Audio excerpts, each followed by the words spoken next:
Amoy New Cala Berry Blooms. Amoy Cala, amoy good vibes.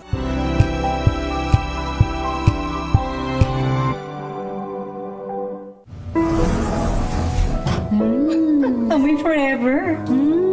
Amoy LQ. Amoy New Cala Berry Blooms. Amoy Cala, amoy good vibes.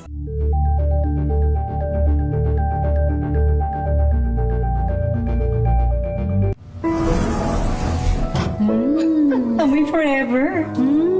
Amoy LQ. Amoy New Cala Berry Blooms. Amoy Cala, amoy good vibes.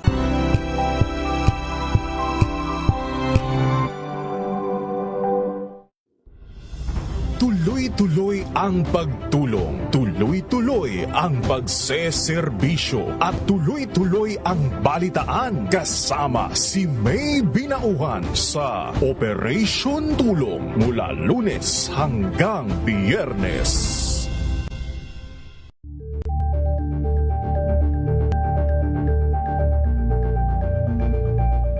Tambalang Anthony Taberna at Jerry Baha ang gigising sa inyong umaga dahil lalatay ang humahagupit na diskusyon at komentaryo Lunes hanggang Biyernes sa 2x2.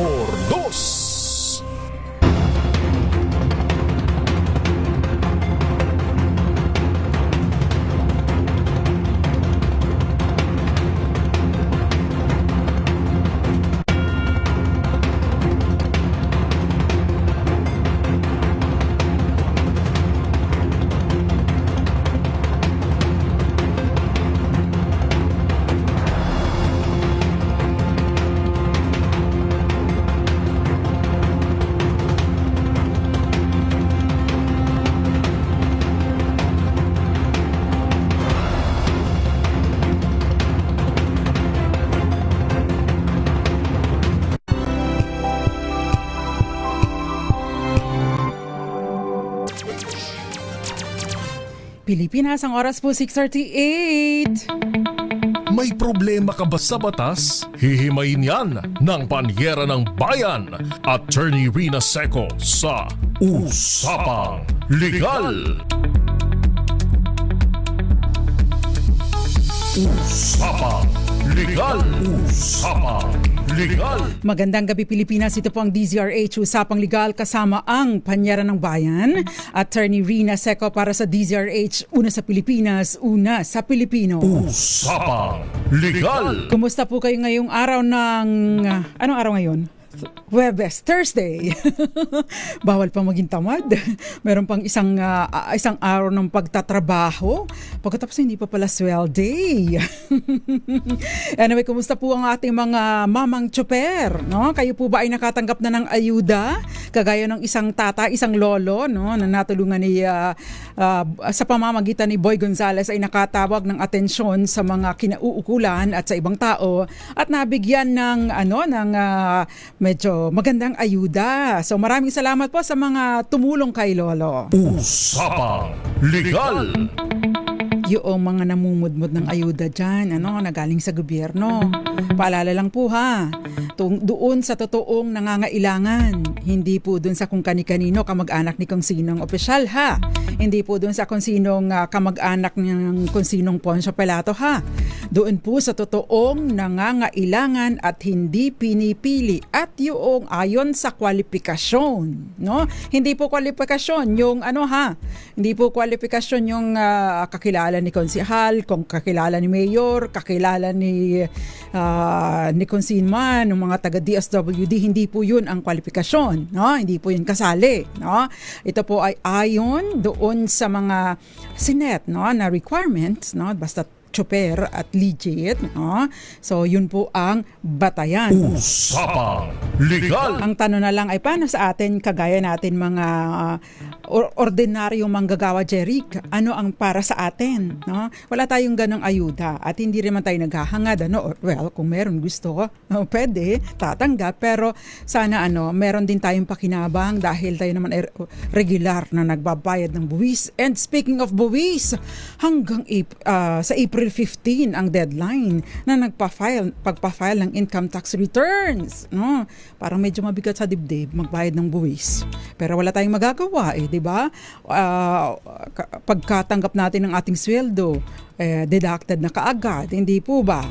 Pero ang ating pong talakayan ngayon ay wala pong kinalaman sa presyo ng produktong petrolyo, wala din pong kinalaman sa pagbabayad ng buwis, pero may kinalaman sa ating pag-empleyo. Usapang Legal. Because tonight, ang tanong, regular na agad sa first day ang bagong hire sa trabaho. Ay pwede ba ito? The answer is, meron pong mga pagkakataon yung mga bagong hire dyan. O kaya naman kung na-hire po kayo, pagkatapos wala pa kayong employment contract, abay baka po matingnan ninyo at ma-check ninyo kung kayo ay pasok dito sa tatalakay natin tonight dahil meron pong pagkakataon na pwedeng ma-regular agad sa first day pa lamang, no? Ang bagong hire by operation of law. Ayan. Usapang Legal. Kailan po ba ito? Yan po ang tatalakay natin tonight. Pwede po kayo magpadala ng inyong mensahe sa DZRH News, DZRH TV live stream sa YouTube bilang comment, DZRH News at DZRH News Television Facebook live tonight bilang comment pa rin po. And of course, 0919-282-6485. At feel free to share our discussion tonight dahil alam ko po marami sa ating mga kababayan ang walang employment contract. Ang tanong lagi, attorney, paano ba yan? Wala akong employment contract. Wala akong pinapirmahan. No? Pwede ba ako ba disposable? Pwede ba akong tanggalin anytime? Usapang Legal. Ako po ba ay mariregular pa dahil wala po akong pinirmahang kontrata hindi ko nga po alam, may tsansa pa po ba ako? O talaga na lang na forever, lifetime na ganito na lang po ba ako? No? Probationary employee. No? Meron pong isang taga-gas station. Oy, taga-gas station dyan, ha? Yung mga may-ari ng gas station. Bakit naman ganun? Meron kasing in-screenshot tayo, pinadala sa atin. Mamaya po sasagutin natin yun. Pero RHTV, calling the attention of RHTV, hindi ko yata na blur yung pangalan ng gas station. Paki-blur nyo nga para na rin sa proteksyon ng ating nagpadala ng mensahe. But anyway, ang tanong, kailan maaring ma-regular sa first day pa lamang ng trabaho ang isang bagong hire, no? Alam nyo po napakahalaga po na yung empleyado ay validly na ilalagay sa probation or probationary status, no? At nailalagay ito sa tamang paraan. Paano ba ito ginagawa, no? Kung hindi po, no?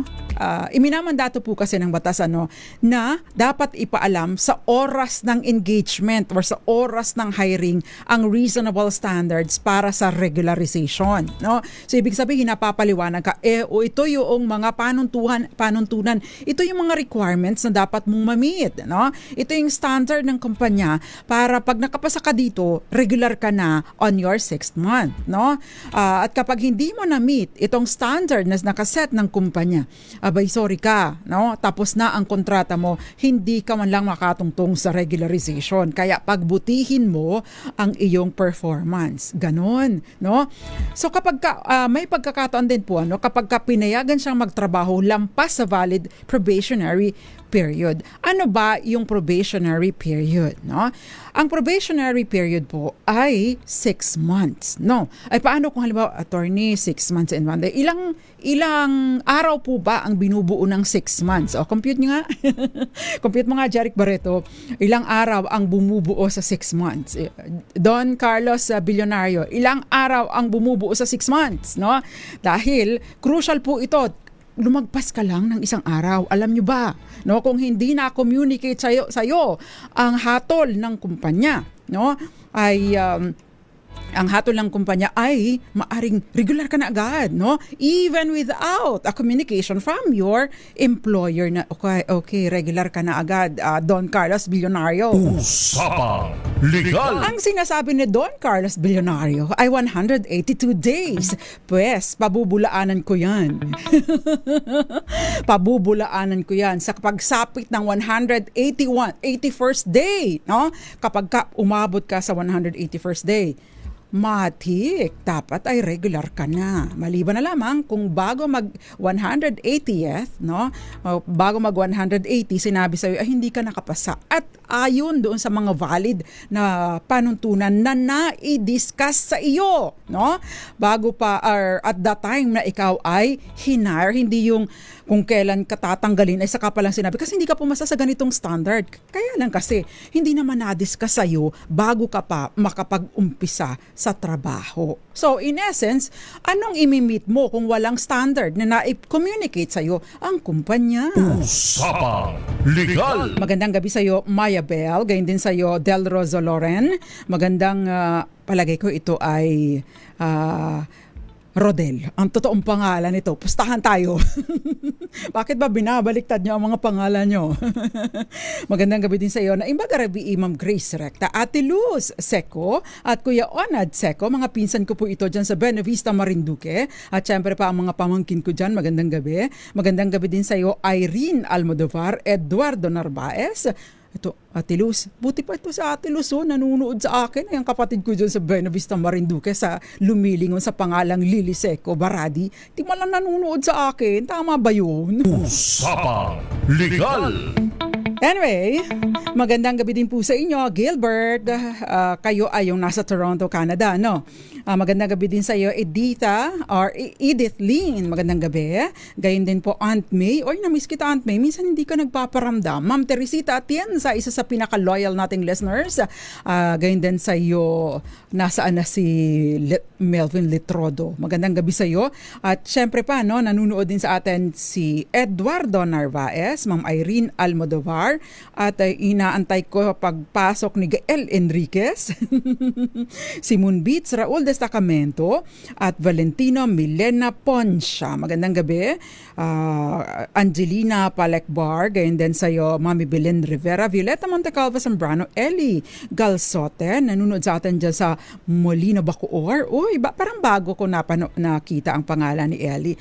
Maraming salamat po sa panonood. Gayon din Jerry Sumagaysay. God bless you too. God bless us all, no? Kasi kailangan natin yan, no? Ang biyaya mula sa Diyos, lalo na ngayon. Okay, so magbabalik po tayo. Ilan po munang mga paalala sasagutin natin. Iriribat natin yung 182 days na yan na binabanggit ni, sino bang mga nagbanggit? Si Gael. Ang binanggit din ni Don Billonario at gayon din ni, ikaw ba, nagsabi din 182 days. Iriribat natin yan dahil nakakita po ako ng isang desisyon, no, ng Korte Suprema na mas mababa sa 182 days. Yan po, di pa ang ating tatalakayin sa atin pong pagbabalik. Ilan po muna mga paalala. Kayo'y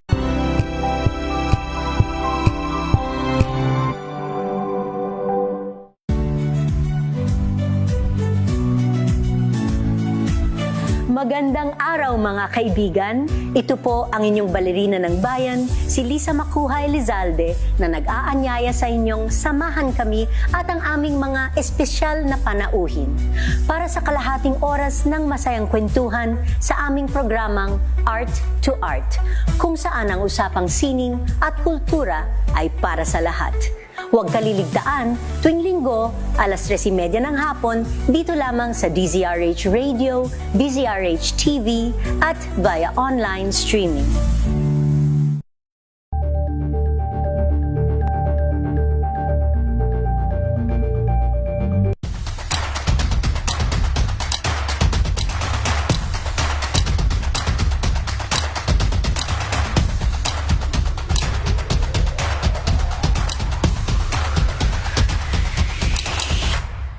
Pickleball as a sport, it's really a social sport. Hindi ko na siya matanggal sa isip ko. Like yung sound of the ball hitting my paddle, yung enjoyment and satisfaction na nakuha ko na I can hit the ball pala kahit hindi naman ako athletic. Hindi lang yung you're out there to destroy the opponent. Parang ito, more on, oh, let's have fun, let's have a social gathering, let's have this community. So I'd like to encourage everyone to try pickleball. I know on social media marami nagsasabi, ano ba yung pickleball? Trend lang ba yan? I don't think it's a trend. I think it's here to stay. Hopefully, baka ikaw na yung next pro player.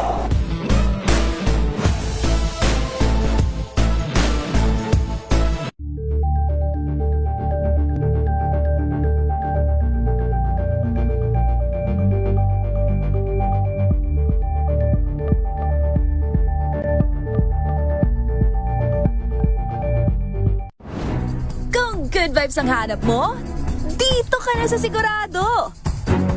Mula sa mga istoryang nagbibigay ng inspirasyon hanggang sa mga kwentong may dalang solusyon.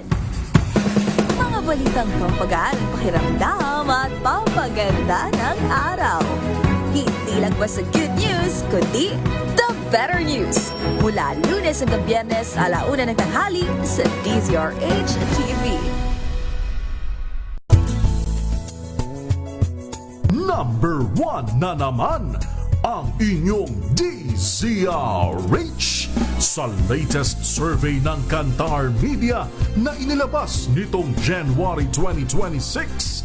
Hindi lang sa Metro Manila, kundi pati rin sa Mega Manila. Patunay na DZRH lang ang inyong tunay at totoong pinagkakatiwalaan. Taos-puso po kaming nagpapasalamat sa inyong patuloy na pagtitiwala dahil ang DZRH, una sa Pilipinas, una sa Pilipino, saan ka man sa mundo, tayo Pilipino. Curious ka ba sa maraming bagay? Kami na ang bahala dyan. Aalamin, tutuklasin at bibigyang linaw namin ang mga katanungang bumabagabag sa inyong isipan. Sa programa kung saan ang bawat sagot ay galing lamang sa mga eksperto. Ang Expert's Opinion, tuwing linggo 3:00 ng hapon, dito lang sa DZRH TV.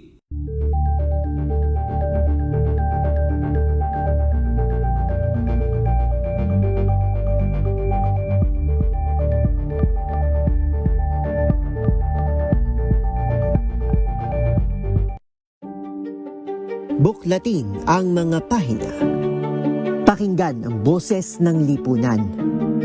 Tunghayan ang mga issue mula sa ibang katayuan. Nakakalungkot kasi deserve ba namin ng ganito? Na hindi nila alam kung ano talaga yung kanilang mga karapatan. Yung gobyerno, tinulungan nila yung kanilang magsasaka. Pinapatahimik tayong lahat using various laws. Through education, kayang-kaya nating baguhin yung ganitong klaseng pag-iisip. Isang kwento, iba't ibang anggulo. Dito, sa Point of View.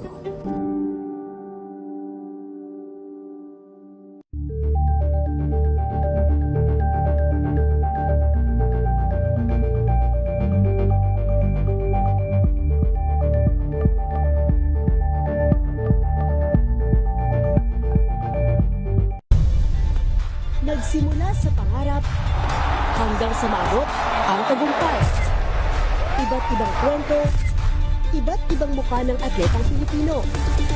Mas pinatindi, mas pinalakas, at mas pinaaksyon sa Match Point tuwing Sabado, 12:30 ng tanghali sa DZRH TV.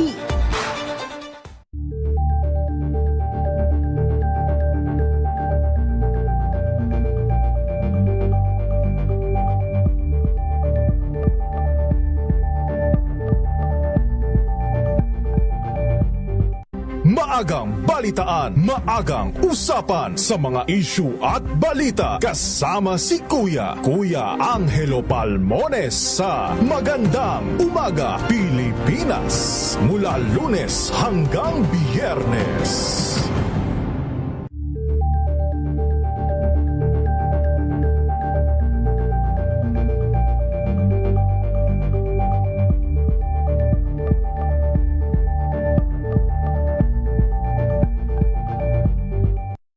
Nalunsod ng naitalang 17 individual na ang kanilang naaresto.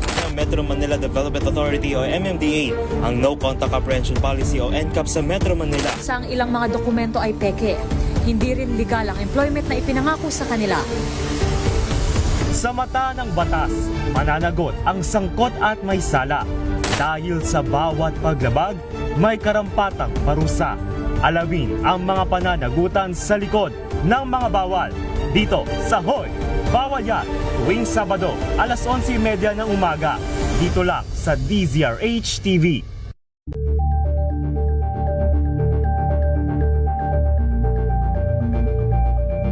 We've got you covered. From the hottest hits, exclusive interviews, kilig to the bones fan meet experience, and hataw performances of your favorite stars. Saturdays, 12 noon, dito lang sa DZRH TV.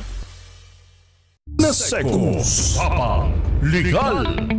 Nagbabalik po ang DZRH Usapang Legal kasama ang panyera ng bayan, Attorney Rina Seco. Tinatalakay po natin yung instant, no? Instant, regular. Kanina, before we pause for commercial, meron ditong sagot, no? Sino ba yung mga sumagot? Maraming sumagot yung 182 days. Alam niyo po ba, sa isang desisyon ng Supreme Court, ito po yung kasong Mitsubishi Motors Philippines Corporation versus Chrysler Philippines Labor Union. This is a 2004 case.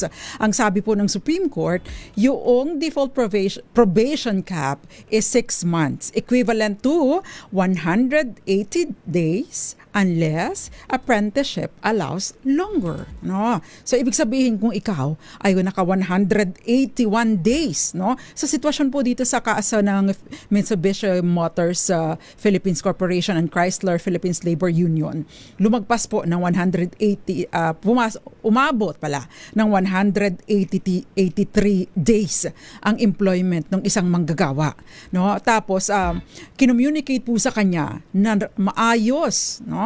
Maayos ang kanyang performance or satisfactory ang kanyang performance. Pero bigla po binaliktad ng management. Sabi, ay poor ang performance mo, hindi ka pa pwedeng maging regular, no? So, ang sabi po ng Supreme Court, mali. Yung unang-una, no, naka 183 days na siya.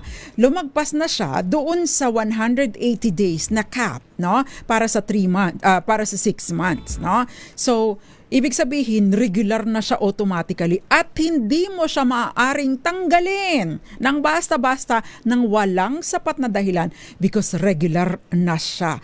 Nung tumuntong siya ng 180 days at hindi nyo kinommunicate sa kanya na hindi siya pumasa. In fact, merong prior communication na pumasa siya. Pero for purposes of computing the 6 months na probationary period hanggang 180 days. Yung mga bagong hire dyan, mga 6 months, no, nandun sa ganoong posisyon o sitwasyon, ibilangin nyo nga kung nakailang araw na kayo, gamitin po ninyo kung sakasakali, pwede po ninyong gamitin, i-check itong Mitsubishi Motors Philippines Corporation versus Chrysler Philippines Labor Union. This is a 2004 case. Usapang Legal. Maliban pa dito, sinabi po ng ating Supreme Court doon sa Thomson's Enterprises versus Court of Appeals and NAF versus NLRC, no, na kahit po mga probationary employees, no, para po matanggal sa trabaho for just causes or failure to meet the reasonable standards made known at engagement, kailangan na pa rin po na ma-meet ang due process requirements. Ano ba yung due process requirement? Again, babalik po tayo dun sa talakayan ng twin notice requirement. Ano ba yung twin notice requirement? Una, kailangan pong malinaw na maipaliwanag, ma-allege ito, yung notice to explain, ito yung mga sinasabing, allegedly, ito yung mga violations mo at ito ang maaari mong kaharapin, no? Kung sakasakaling mapatunayang totoo itong mga ibinibintang or inireport tungkol sa iyo. At dahil dito, binibigyan ka namin ng 5 araw. Take note po ha, hindi 24 hours, hindi 48 hours, hindi 3 days, kundi 5 araw para sagutin itong notice to explain na ito, no? Kung sakasakali din, no, magtutuloy-tuloy at magkakaroon ng investigasyon, no? Magkakaroon ng hearing. Ikaw ay maaring magdala ng sarili mong abogado, no, para ka ipagtanggol. Maari ka ding magdala, magsama ng iyong mga testigo. Pero kapag ka dinedma mo ito, waive mo na ang karapatan mo para sa due process. Usapang Legal. Ang importante lamang po dito ay mabigyan ka, no, ng pagkakataon na makasagot. Ngayon, kung hindi mo inavail itong pagkakataon na ito, problema mo na yon. Usapang Legal. Ayun, so again, kailangan pong alinsunod sa due process, no? Kahit pa hindi pa lumalagpas ng 6 months, no? Ay all the more kapag ka ikaw ay lumagpas ng 6 months, and 6 months is pegged or capped at 180 days unless meron kayong kasunduan sa mas mahabang period. Yan po ang sinasabi ng batas. Usapang Legal. Okay, first question please, RHTV. Ayan, attorney, mag 7 years na po sa company ko. 2019 pa ako sa employer ko. Ngayong June 2026. Nawa ay maging regular na ako. Isa po akong welder, installer sa private company. Di ko po alam kung kailan pa ako mariregular kasi wala naman akong kontrata. Hinihintay ko nga po. Ayan. Usapang Legal. Ang weird umabot na ng 6 months, pagkatapos, umabot na magsi 7 years sa June 2026. Actually, ang tanong po dito ay sa labor, ang binabanggit po ng labor code, yung labor standards, ang nag-a-apply po yung 6 months na regularization, 180 days, no?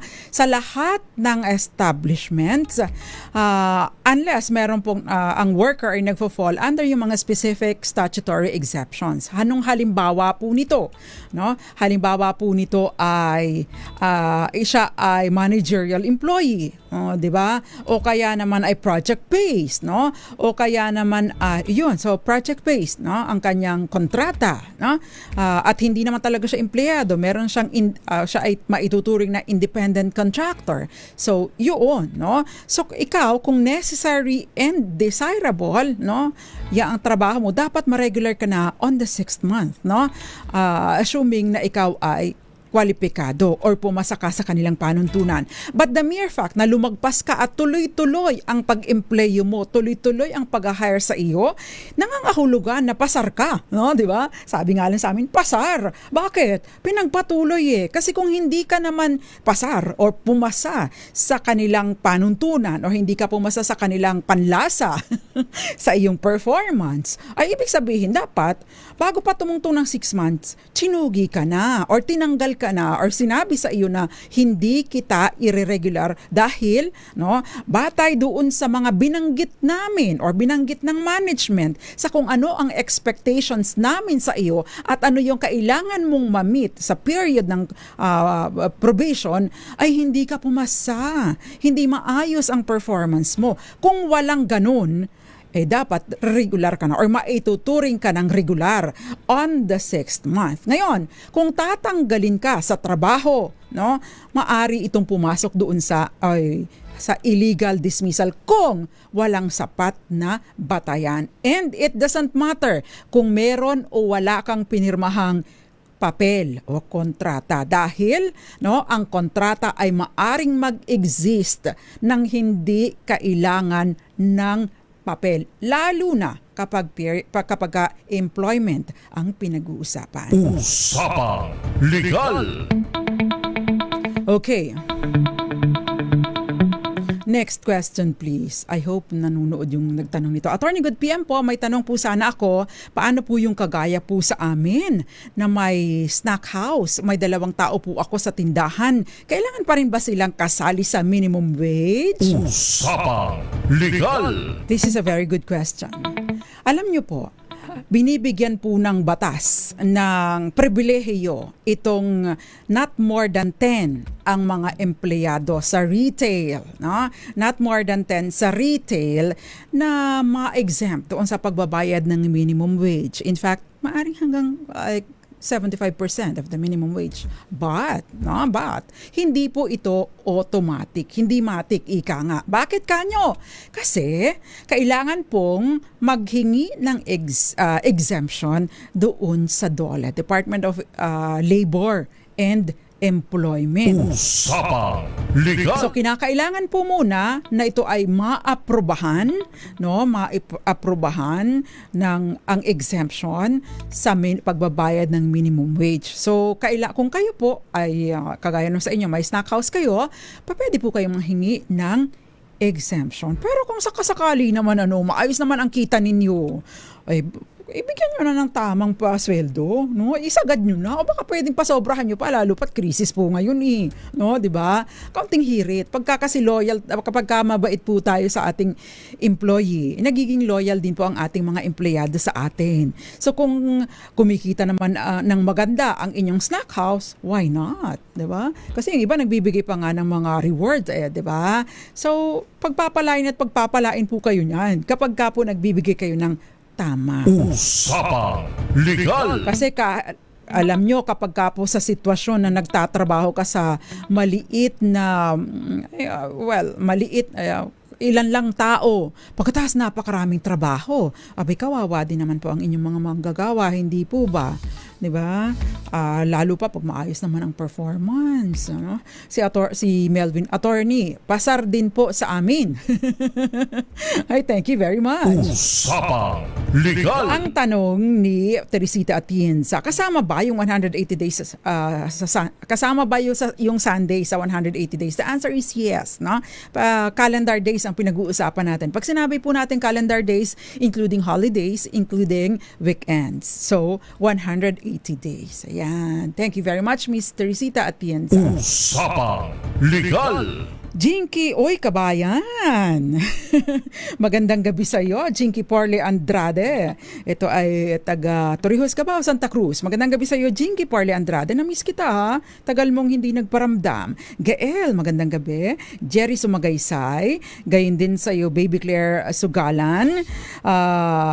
Ito rin si Romel Livid. Magandang gabi and happy weekend. Joy Garimbao. Ay, namiss kita, Miss Joy. Tita Ami Miraflor Garcia na present din today. Magandang gabi po sa inyo. Kayo po ba ay nakatawag na kay Tita Sita, kay Tita Sani, dyan sa Buwak? Felix Falcotelo. Matagal din itong hindi nagparamdam si Felix saka si Leia De Villa. Magandang gabi sa iyo, Angelina Palekbar at maraming iba pa. Si Ma'am Grace ay nag-message din sa atin. Thank you very much po, Ma'am Grace Recta. Si Ronnie Ison, magandang gabi po sa inyo. Okay, next question please. Attorney, tulungan niyo po kaming masagot. Very good. Attorney, tulungan niyo po kaming masagot ang aming katanungan. Ako po ay nagtatrabaho bilang pump attendant sa 3 years na po akong nagtatrabaho sa kumpanya. Tapos ng Feb, nilipat po kami sa agency at sa pilitang pinapirma po kami sa agency as contractual po. May nalalabag po bang karapatan namin dito? Usapang Legal. O diba? Very good si RHTV. Na close niya, na blur niya kaagad yung ano. Thank you very much RHTV. Alerto. Na? So, ito, yung problema po niya na tawag doon, nakailang taon na, no? 3 years na siya na nagtatrabaho sa kumpanya bilang pump sa gasoline station po ito. Kumusta pa? Siguro naman medyo ayos ang benepisyo niya po din hindi umaasa sa mga tip na binibigay ng mga nagpapagasolina, no? Kapag ka po ganito kasi, kung gas station yan, tapos pump attendant po kayo, necessary and desirable po, no? Ibig sabihin, kinakailangan. Saan ka nakakita ng gas station na walang pump attendant? Di ba?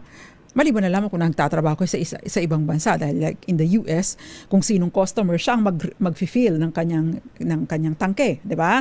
Dito sa atin, nakagawian na kung sino po ang meron pong naka-assign na attendant sa mga gas stations. So therefore, ito pong pump attendant ay necessary and desirable, no? Dito sa kumpanya, dito sa operasyon ng gas station. And therefore, dapat hindi kayo ahensya. dapat po kayo ay regular na dapat po kayo ay empleyado ng gas station. Kasi kapag ka po ganyan, di ba, ipinagbabawal. Pero ipinagbabawal na yung necessary and desirable ay kukunin mo lang sa ahensya. Bakit? Kasi pagka ganun, maaano na naman yung kontraktualisasyon. Usapang Legal. So, kapag ka po ikaw, nasaan na ba yung question ulit? Balikan ko. Kapag ka po ang contracting agency, ang contracting or agency arrangement ay ginagamit lang, no, para ilipat sa contractor ang empleyado pero pareho pa rin ang trabaho para sa principal or doon sa like sa'yo sa gasoline station at apektado.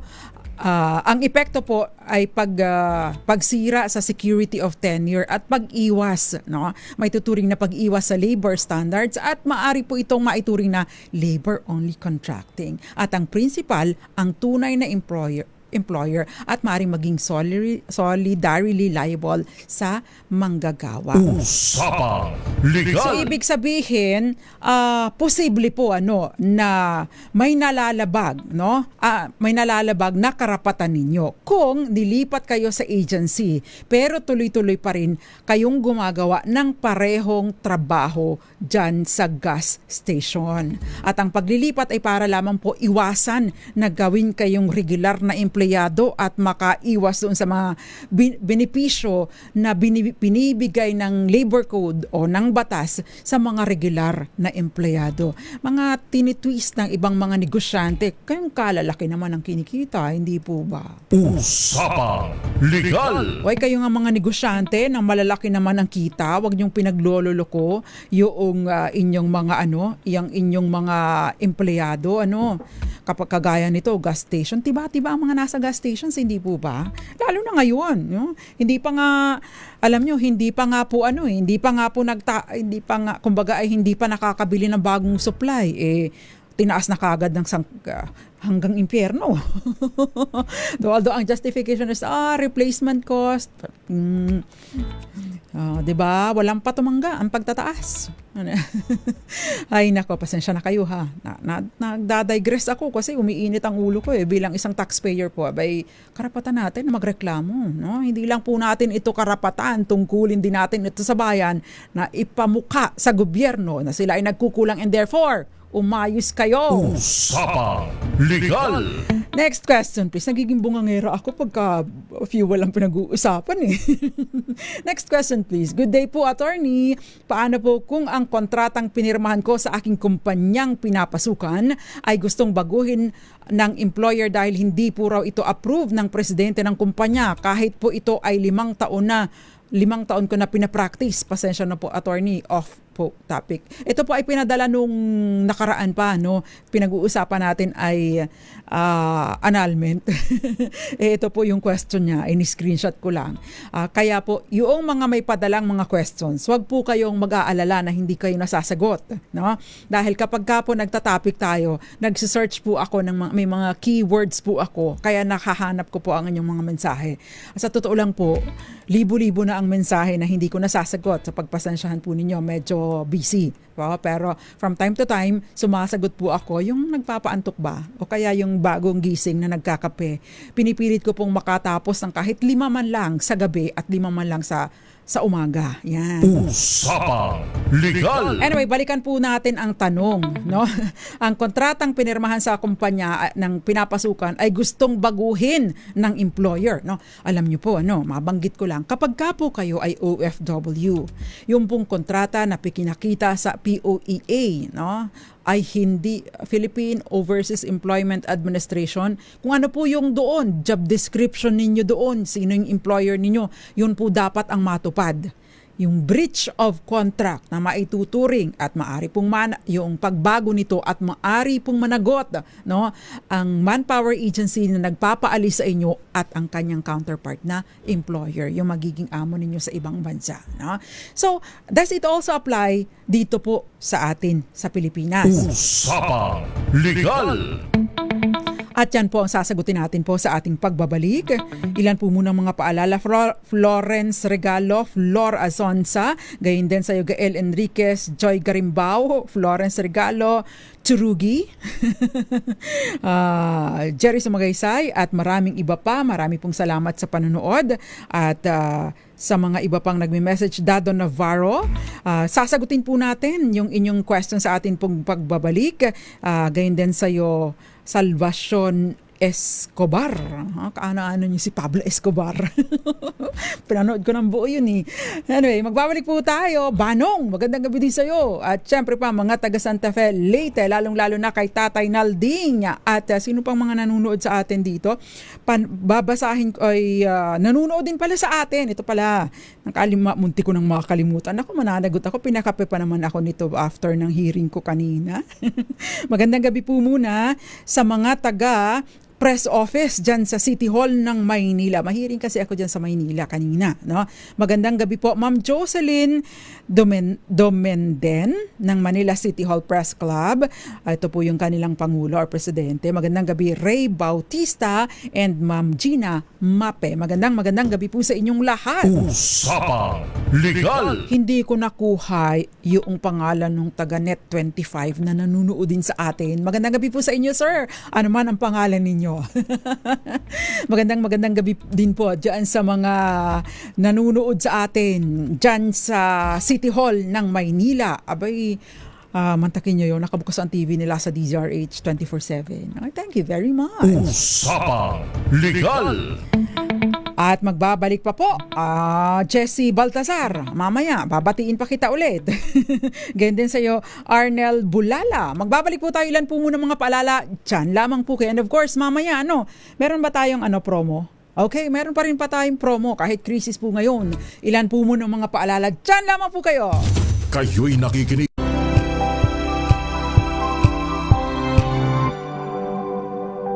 Tinesting, sinuri, siniyasan. Ang resulta? Super effective ang Shield sa pagpatay ng bakterya at virus. Shield Antibacterial Soap. Believe ang mga eksperto sa Philippine Nurses Association. At si Mami. Tiwala ako sa Shield. Shield Antibacterial Soap. Napatunayang mabisa. Ang mga nurse, tiwala. ACS. Amoy forever. Amoy LQ. Amoy New Caleb Berry Blooms. Amoy kala, amoy good vibes. Sa lahat ng bagay, simula pa lang, siguraduhing max protection na. Kasi pag kulang ang proteksyon, baka madaling masira. Sa ngipin, dapat may max protection din. Max sa alaga ng unique toothpaste. With Max Protect Formula, help stop cavities before they start, while keeping breath fresh.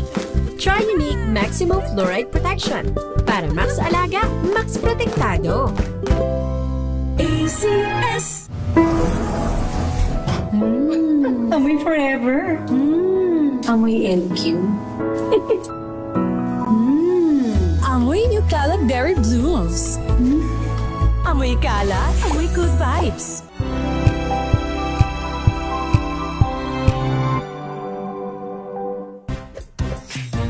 Ang galing-galing mo, Smart dishwashing paste ko, pritong ulam na masebo, plato ng kaldero, tanggaling for everyday. Ganyan pag smart ang dishwashing paste. May double tanggaling formula. Tanggal ang sebo, tanggal ang bakterya. Pahit para walang bahid, linis fantastic sa metal at plastic, number 1 ko to.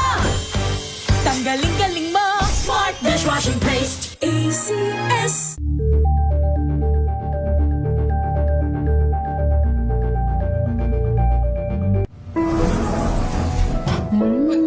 Amoy forever. Amoy LQ. Amoy New Caleb Berry Blooms. Amoy kala, amoy good vibes.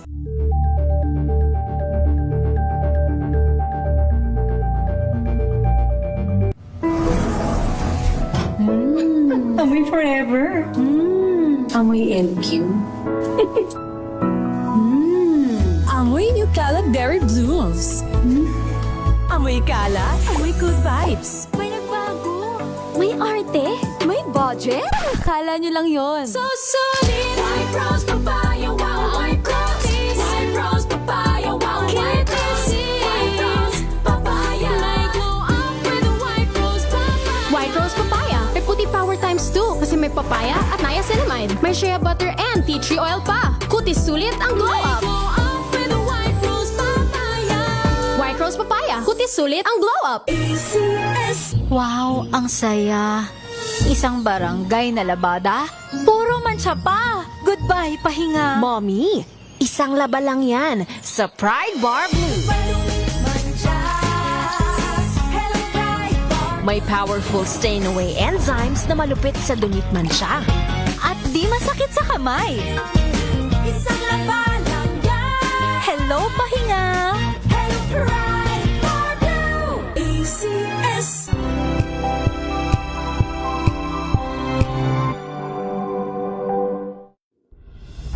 Tuloy-tuloy ang pagtulong, tuloy-tuloy ang pagseserbisyo at tuloy-tuloy ang balitaan kasama si May Binauhan sa Operation Tulong mula Lunes hanggang Biyernes.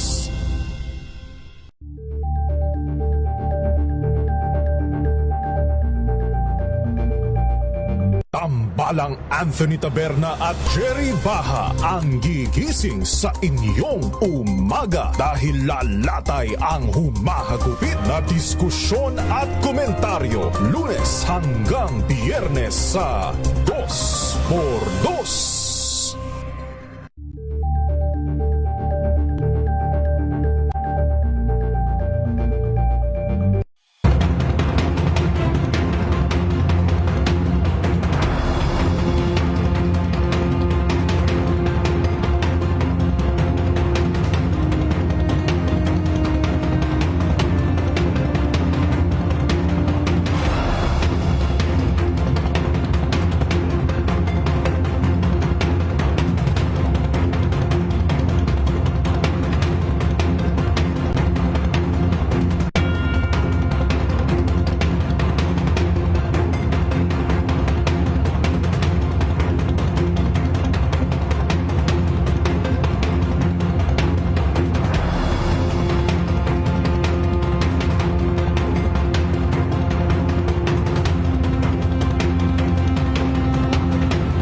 Magandang araw mga kaibigan.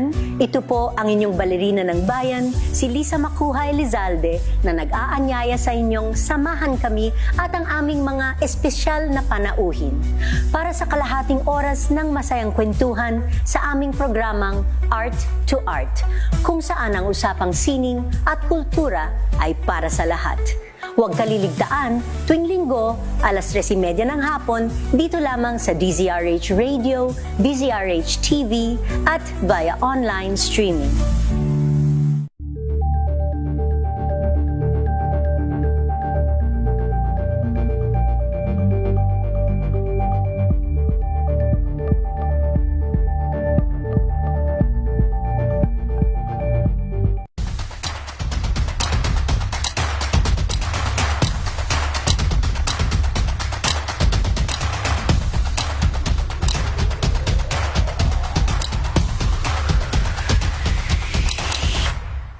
Pickleball as a sport, it's really a social sport. Hindi ko na siya matanggal sa isip ko. Like yung sound of the ball hitting my paddle, yung enjoyment and satisfaction na nakuha ko na I can hit the ball pala kahit hindi naman ako athletic. Hindi lang yung you're out there to destroy the opponent. Parang ito, more on oh, let's have fun, let's have a social gathering, let's have this community. So I'd like to encourage everyone to try pickleball. I know on social media marami nagsasabi, ano ba yung pickleball? Trend lang ba yan? I don't think it's a trend. I think it's here to stay. Hopefully, baka ikaw na yung next pro player.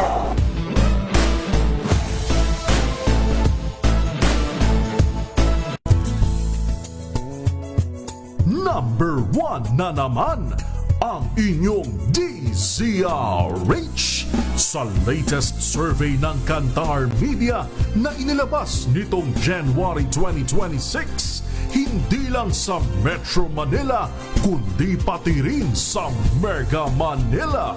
Patunay na DZRH lang ang inyong tunay at totoong pinagkakatiwalaan. Taos-puso po kaming nagpapasalamat sa inyong patuloy na pagtitiwala dahil ang DZRH, una sa Pilipinas, una sa Pilipino. Saan ka man sa mundo, tayo Pilipino. Kung good vibes ang hanap mo, dito ka na sa Sigurado! Mula sa mga istoryang nagbibigay ng inspirasyon hanggang sa mga kwentong may dalang solusyon. Mga balitang pampagaan ang pakiramdam at pampaganda ng araw. Hindi lang ba sa good news, kundi the better news. Mula Lunes hanggang Biyernes, 1:00 ng tanghali sa DZRH TV. Sa atin sa Supreme Court, lalong-lalo na yung mga taga-Financial Management Office. Kasama na doon ang ating dating kasamahan dito sa DZRH, si Attorney Cyril Copino. At syempre pa, advance happy birthday sa iyo, Father Val Castillo. Binamati natin ang mga Carmelite sisters. Sister Lourdes, magandang gabi po sa inyo. Si Sister Lourdes, do you remember her? She used to be Chin Chin Gutierrez. She is now Sister Lourdes. Magandang gabi po sa inyo mga Carmelite sisters. At syempre pa, Banong, magandang gabi. Flor Azonsa, Jinky, magandang gabi sa iyo. Grace Recta Salvacion Escobar, magandang gabi. Ito, may question po dito. Attorney Rina, paano po kaya ang gagawin namin ng mga kasama ko po? 11 months na po pero hindi pa po nag-a-appear yung pong employer namin. 2 beses na hearing po ngayon po. Nagreklamo na kami sa NLRC pero ang sa palagay po namin, hindi na naman po siya mag-a-appear. Kapag ka po hindi nag-a-appear, yun pong employer, yun pong ang tawag doon, commissioner o yung labor arbiter, magdidesisyon or maglalabas ng hatol nakabatay doon po sa inyong mga prinisintang ang tawag doon, ebidensya. Usapang Legal! Tanong ko lang po, kung magkano po ba talaga ang makukuha sa tinatawag na 5 days at paano po? I-compute po ninyo yung 5 days, no? Na kasama na doon yung COLA. Yan. Usapang Legal! Wait lang. Yun po ba anong 5 days po na ano? Kasama po, ano pong pinag-uusapan natin sa 5 days? Is it yung proportionate 13th month pay? Kasi magkaiba po yun. Or is it yung service incentive leave? Linawin nyo nga po, Arnel Bulala. At ano pa ba? I'm watching every Tuesday and Thursday. Okay. Balikan po muna natin yung question kanina. Paano yung kontratang pinirmahan ko sa aking kumpanyang pinapasukan ay gustong baguhin ng employer? No? So, hindi po maaaring baguhin ng employer, no? Hindi po maaring basta-basta baguhin ng inyong employer yung inyong mga napagkasunduan kung ano yung tawag doon? Baguhin ng employer unilaterally yung inyong mga napagkasunduan. But of course, kung kayo po ay nagkaroon ng promotion, maaring maiba yung task ninyo, yung i-require po sa inyo. Ganon. Usapang Legal! Basta po napakahalaga din na nagmamatch sa inyong kwalifikasyon at the same time wala pong pagbabago o hindi bababa ang sweldo at ang inyong benepisyo, gayon din ang posisyon at ang tenure. yun po ay napakahalaga na walang mga pagbabago sa ganitong aspeto. O kung magbago man, dapat po improvement, hindi pababa. Maliban na lang po kung may valid na basihan para kayo ay ma-demote. Yung Usapang Legal. ang bilis ng oras. Wala nang panahon para sagutin yung mga ibang questions. Pasensya na po kayo, hindi ko na po nasagot yung mga ibang questions. But thank you very much for tuning in, Carl Manuar. Sasagutin ko po yung question nyo over the weekend. Okay, para po sa ating Kring Kring Panalo promo, ang nanalo po sa atin ay, oy kabayan, Jingoy Porle Andrade, magandang gabi sa'yo. Magandang gabi po. Ayun, hi. Kabayan, congratulations. Ano nga ba ang nangunguna at kauna-unahang radio station sa buong Pilipinas? Opo, DCRH po, mula noon. Maliit pa ako. Congratulations sa iyo. Oo. Kayo ay taga Torrijos, ano? Torrijos ba kayo o Santa Cruz? Santa Cruz at Torrijos po kami. Okay. Congratulations kayo, kabayan. At kung uuwi ka sa atin, ay mag-iingat ka, no? Dahil nagbawas na daw ng mga biyahe. So, ibig sabihin, ay, pila-pila na naman sa pier. Anyway, maraming salamat at happy weekend. Congratulations sa iyo, Miss Jinky Porle Andrade. Salamat po, Atty. Okay. Salamat po. Okay, so wag niyo pong ibababa, kakausapin kayo ng aming Don Bilyonaryo. Antonio Carrasco, Teresita Atienza at maraming iba pa. Maraming salamat po sa pagsama ninyo sa akin. Ganyan sa iyo, Felix Falcotelo. Sa aking paborito, Jeric Barreto. At ang paborito kong taga DZRH TV na bagaman at hindi ko nakikita at hindi ko nalalaman kung anong pangalan. Maraming salamat sa inyo. And of course, mga taga IT department. Ganyan din, Don Bilyonaryo. Ako pa ang panyaran ng bayan, Attorney Rina Seco para sa DZRH, una sa Pilipinas, una sa Pilipino. Sumainyo ang mga dagdag.